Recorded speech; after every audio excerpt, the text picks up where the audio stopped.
Hello, I'm Trey still. I'm a past CASA youth. I'm Rebecca Friedman. I'm a CASA, and I've been volunteering with CASA for about 15 years, and I've been a trained youth advocate for the past 5 years. Felt like I had someone in my corner, someone who stood up for me and was always there and understood my needs and what I could achieve and everything within that. I was able to be a child, and she was always pushing me to be also the adult that I need to be and grow into. She just always pushed me and pushed my team to always just get everything done and just never stopped. And that's why I always appreciated it. I never felt alone with having her behind me.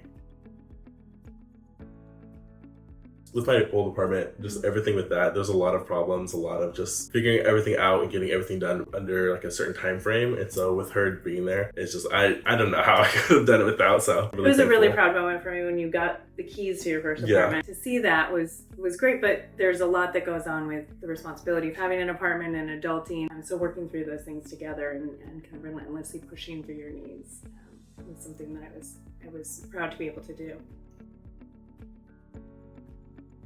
Probably the kayaking day. That was I love that day. Yeah, I have a couple of kayaks, and we went down to the river and went out for a swim as well after. But was it your first time kayaking? Yeah, it was one of the first times in years. So and it was a beautiful sunny day. Yeah, that was the water was really nice. Yeah, I think when people think about being a CASA, maybe they overthink what is involved. And yes, there are court appearances, and yes, there are very boring court reports to have to write, and meetings.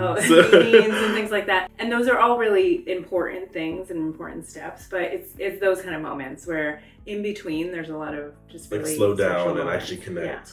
Yeah, for sure.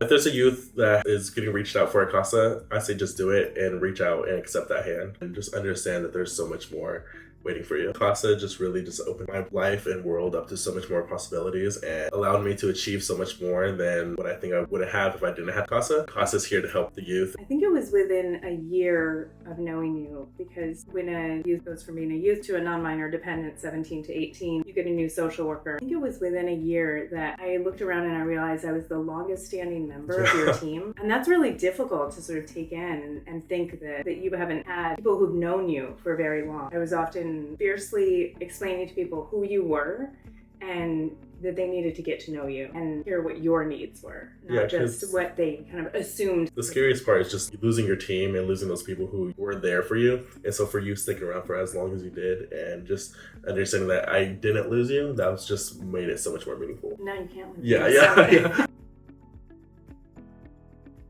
Just surviving as the best I can, just enjoying time with friends and family, and just trying to become stable enough to just support more of myself and support those around me, and just find purpose and find love and just be human, I guess. Well, I guess if I could also brag on your behalf, you've been doing some advocacy work for CASA, which has been really incredible to be able to witness. You have reconnected with your twin brother, and you're pretty close at this moment. You have a great roommate. You're a proud pet parent, right? We can't forget to mention Emerald. She's a German Shepherd Husky. She's just a huge goofball, complete menace, but I love her down, and that's my baby girl. Yeah, there's a lot to be proud of, and there's a lot of goals ahead, right? Yes.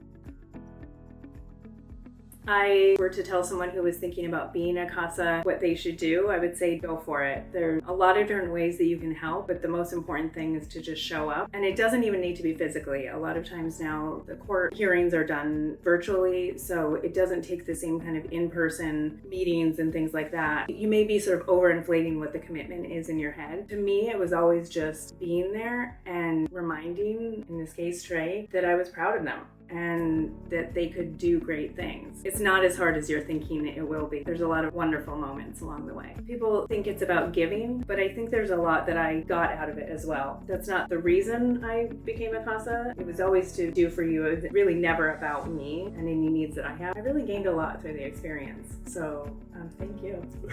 That's all it takes. That's all it takes. Just show up. Thank you for supporting Sacramento CASA.